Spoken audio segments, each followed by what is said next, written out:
Lea, ano ang sunod na hakbang na gagawin ng QCPD dito sa nahuling pulis na sinasabing nagpo-post ng kanyang mga komento laban sa gobyerno? Magandang tanghali sa iyo, Ella. Lilitisi na may transparency at alinsunod sa due process ang kaso ng isang pulis na naghihikayat na umano ng pag-aaklas. Sa isang pahayag ngayong umaga, tiniyak ni PNP Public Information Office Chief Police Colonel Randolph Tuanyo ang integridad at pagiging neutral ng Philippine National Police. Ito'y matapos formal ngang sampahan ng reklamo sa Quezon City Police District si Patrolman Francis Steve Talion Fontillas ng inciting to sedition dahil sa umano'y panghihikayat ng pag-aaklas.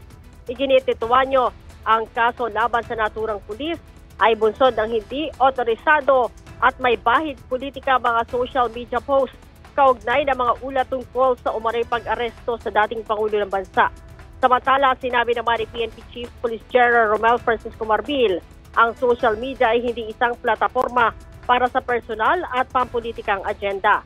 Nabatid na base sa tala ng District Personal Records and Management Division, si Patrolman Fontillas ay nakatalaga sa District Personnel and Holding Admin Section mula pa noong February 20, 2025. Ngunit siya ay idineklarang absent without leave o AWOL mula March 6, 2025. Ella?